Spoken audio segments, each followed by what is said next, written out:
Do you feel he will always be there for you? Do you feel that he will not go away when life gets hard? You have been through a lot, and I don't want my daughter to suffer anymore. His love for you will not change, right?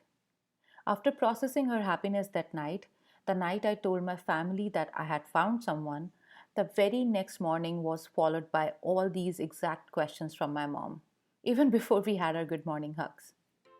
But that day, it hit me once again how truly scared our parents are. And then they see you live through another calamity.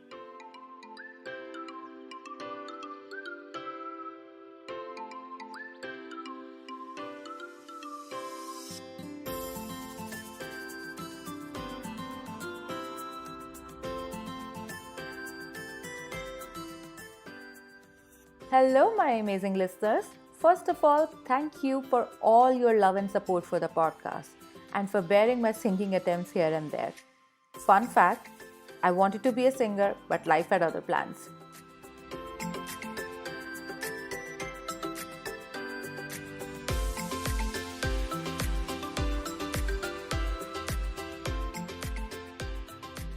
Well, the last episode was about celebrating myself.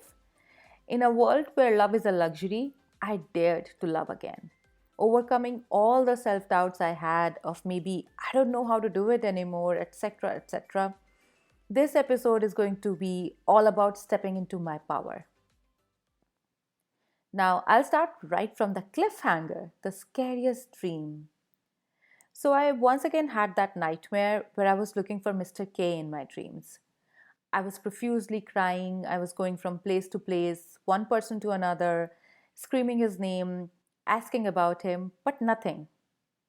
And this time, I was unable to wake up at that point. The dream went further. It suddenly changed, and now I was looking for my boyfriend. Similarly, I was asking about him, waiting for his text or his call. I wanted to go to his place, his office, but in the dream itself, I decided that it might not look good for him. I was fanatic about where is he, and just like Mr. K, I could not reach him either. I remember I woke up shaking, and it took me some time to calm down. People say that dreams come true, but I would say my nightmare came true.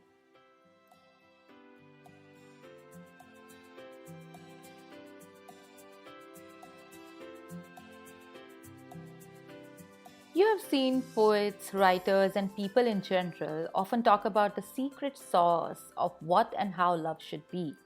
So, unlike them, let me do something unusual and share the 101s of how to land a breakup. Now, all you need is to ask for time, effort, consistency, and respect consistently. The same things that you should not be asking for. The same things that a person gives you in the beginning, then fails to even acknowledge it, even though you are communicating it repeatedly. And I think that's where I went wrong, asking for it repeatedly. So, if you're getting the drift right, then it's a no brainer that between the last episode and this one, my then boyfriend has now been demoted to the ghost of Christmas past, and I have landed myself an ex. I wanted this to be a love that lasts, but I have been handed another lesson. Needless to say, I was fuming at Bhagwanji like super mad.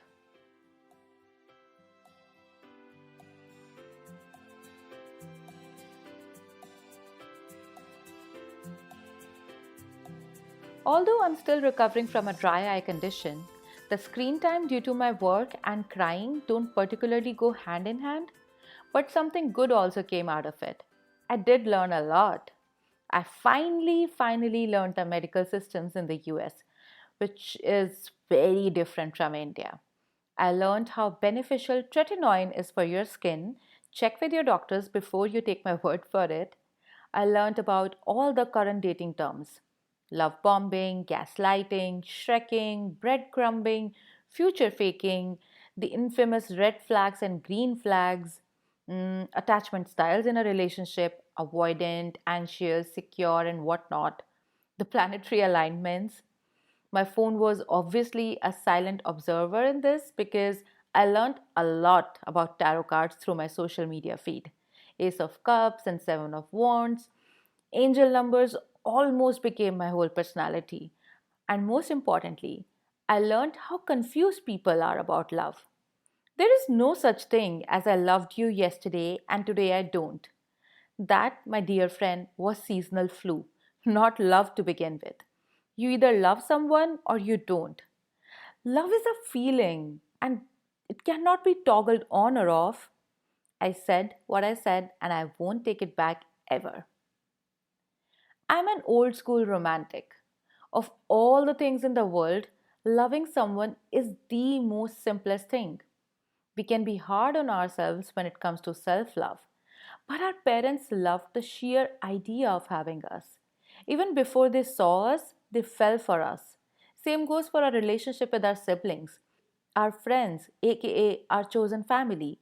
I understand that priorities change in life and people grow apart, but love still stays. In my opinion, a relationship rides on mutual trust, transparency, and respect. If these exist, then you should be fine. Because let's be honest, there is no way in the world that you like everything about your partner. There will be times when you hate each other's guts. Like, why am I even with this person? But as long as you have these, you will survive the ins and outs of being in love. And when it comes to your partner, the person you want to spend the rest of your life with, then these are absolutely non negotiables. And suddenly, my relationship lacked everything I just spoke about. He used to stress a lot on communicating. Communicate, chef, you should always communicate. I once again gave him what he wanted and I communicated, to which he reacted, but never responded.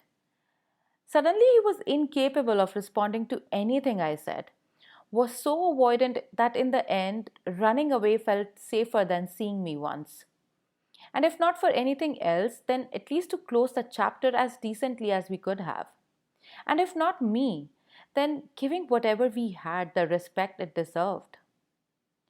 It's not in our hands who we fall for. It happens when it happens. But stepping away from it is something that we can do. And that's exactly what I did. This disrespect at the end was louder than every good memory we ever had. And that's when I was done.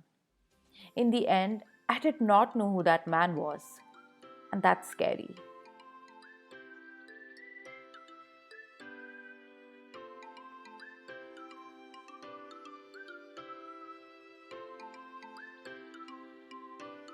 Many of you might be wondering, but what exactly happened?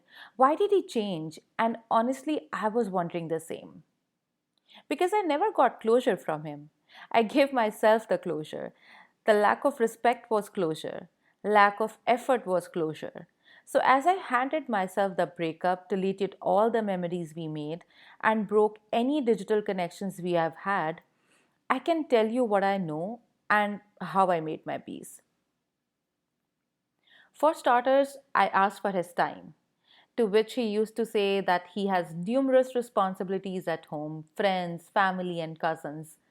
I proposed introducing me to his friends and cousins so that we all can coexist. And he does not have to choose every time. And FYI, telling his cousins and friends was part of his plan when we were in India, not mine. And to be honest, when he was so vocal about us in India, how hard could it be to talk to people here? They already knew I existed. At least his family did. Mind you, this is the same family that was part of his charm for me. The same family members I was shedding tears for when they went through difficult times because that's how his stories connected me to them. Then I was the one who would always plan dates, asked to meet up, and for once I wanted someone else to do that for me too. Elder daughter was tired. Maybe he could plan one bare minimum, right? You remember I mentioned how FaceTime calls were the key in the beginning of a relationship? So I'm more of a call person, especially with my closer circle. And when it comes to my partner, I want to hear their voice, see them, Video calls. You get the idea, right? I used to text so much because he was a texter. So, sure, why not? But I was not expecting that when he lived just 20 minutes away, my sole communication would be via text. Forget meeting in person. No audio calls, no video calls, nothing. So I asked for efforts, again, the responsibility card, and he took it a notch up by saying, I don't have any in the US, which was so wrong and so uncalled for. And even if I take his word for it, while being in India constantly with my friends and family, I never made him doubt his place in my life, fully knowing that my days at home are numbered. Even the thin walls were an excuse not to call. He made such a fuss about it that I, who used to find it so easy to pick up my phone and just call him, started hesitating so much that I stopped calling altogether. And in my head, I was like, figure out something, yaar. Because why do I even have to say this? What about my needs? After a lot of back and forth, he did try calling me here and there, but more often than not, he seemed uptight, uneasy, and uncomfortable. Because instead of this coming to him naturally, it became a chore for him to call me when he's driving or on a train or has some availability at or after work. I was moved from the priority list to the chores list. Once again, I was asking for too much. The final nail in the coffin was me having an anxiety attack. I remember I had recently moved to New Jersey, leaving all my friends in New York. Because as everyone around me was moving ahead in their lives, I also had a plan to take the next step for my future, even before the whole boyfriend thing came into this picture. The idea was to move to Jersey and try out if I can see myself settling there in the future, where I can potentially put money down for my own place while also being closer to HNS, the family I have here. A few days into moving in, and upon prodding, my then boyfriend told me that he loves me a 2 on 10. Yeah, a 2 on 10. A lot happened after that. He mocked me, I felt humiliated. Still, I kept at it, but my gut feeling was eating me. Around the same time, I was also beginning to feel stuck at work. I ran into a misunderstanding with my sister in law, and my family back home was being hit by one blow after another. I was seeing everything crumbling in front of me. All those negative thoughts of, oh God, I moved here, but evidently nobody wants me here. What will happen next? I felt so helpless, and all the guilt of leaving my family alone to fight their battles started eating me. I felt trapped, so alone, terrified. I could sense that once again I'm about to lose the person I have loved with all that I had. And that same night, I began questioning him. What's happening between us? What has changed? Tell me if you don't want me anymore because I cannot keep at it. I'm used to people leaving me, so I'll find a way, but be honest. I had difficulty breathing, palpitations, and I don't even remember how and when I slept that night. But I know that for the first time that night, he slept, fully knowing that on the other side of that screen, I was having a terrible breakdown and I have no one with me. This night brought everything that was boiling inside to the surface. Or should I say, I pulled it out by its horns and brought it to the surface. In that 1 year, he and his family went through personal losses and some difficult times. I was with him through all that, no questions asked, while he could not be there for me once. All I needed that night for him to tell me I'm not going anywhere and to just hold my pieces as I crumbled. But now I know he was just looking for an excuse to exit because he never loved me and just had seasonal flu. Timing in love does not mean anything if you both don't see just how damn lucky you are to have met. And I thought we both saw that. At least that's what he told me. But today, I don't know what and how much I should have believed.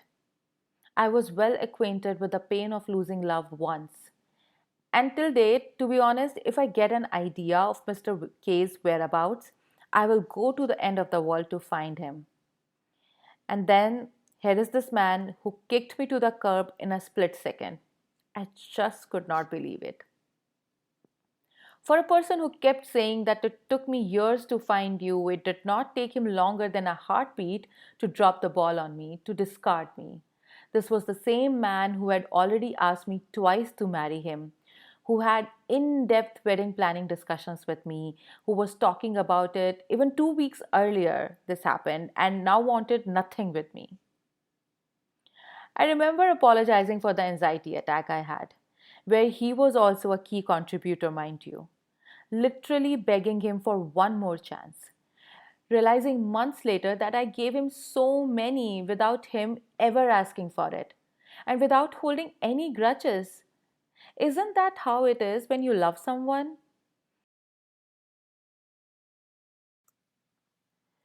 Bottom line is, I was begging for one more chance.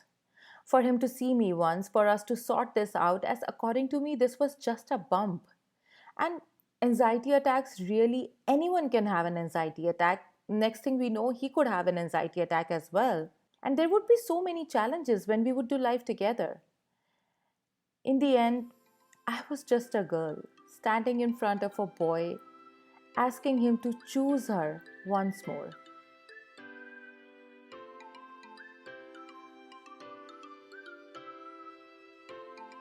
After Mr. K, it took me years to find my peace, to heal myself. And even in that pain, when people were proposing marriage to heal, even then, I knew that it's unfair to ask someone else to heal that part of me. So when it was my responsibility to restore myself, then nobody had any damn right to break what they didn't even heal. And this Mr. X did exactly that. My nervous system went from best to trash. I remember spending days and nights in limbo, constantly checking if he has read my messages or not. Why is he unusually taking long to respond? Is he driving and that's why he's taking long? Locating him on Find My to know if he's alright.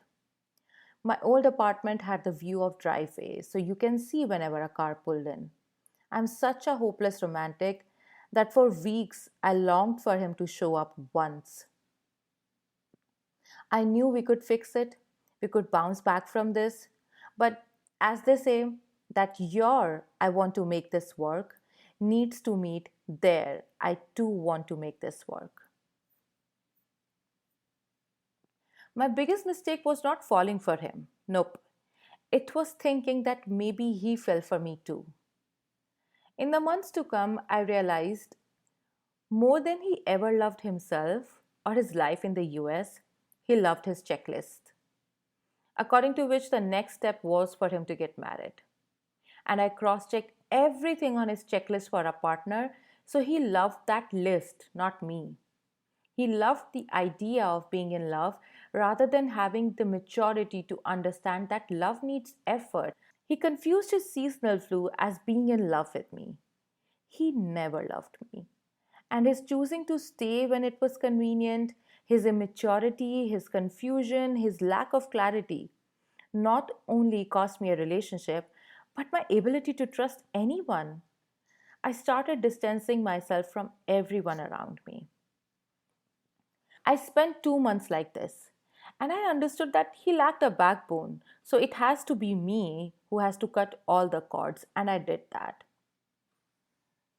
After everything that I subjected myself to, my family and my friends to, I owed this to myself and to all of them.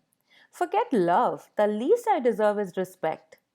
And I finally understood that this person does not have it in him to be the partner I deserve. He does not deserve to be the father of my children. He is not built to face the adversities of life because when life gets hard, his first instinct is to take the easy way, run away, and then hold grudges for eternity. It is not my job to help a man become a man. Nope, I don't want that.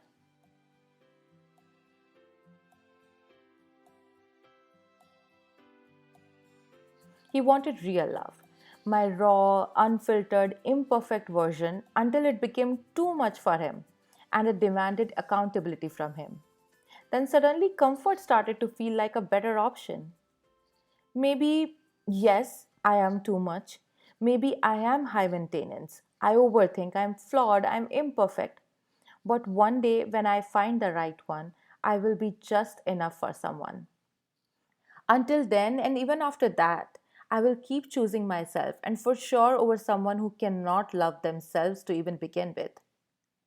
When you love someone, there is no switch to turn the feelings on and off. I loved him with all I had, and I know no one could ever love him that way. So, despite all the pain and hurt, a part of me will remember the person I fell for. But I was worth a war, and he chose silence, so no, I don't want any of it anymore. Sadly, it will remain a part of my past, but if leaving was his choice, then healing is mine. I chose to let go not because it was easy, but because I deserve peace, not uncertainty. So I began to heal and move forward. Whew, this was a loaded episode. So I'll stop here for today. And before I close it, God forbid if you are stuck in a relationship like this and my voice is reaching you, I want you to sit down and think, what parts of yourself are you losing to keep the relationship alive? And is the person worth it? Would that person go that extra mile for you? The chances that you give so easily to your partner, are they kind enough to do the same for you? Are you the one they will keep running back to? Not walk, but running back to. Do they love you enough to choose you over their stubbornness?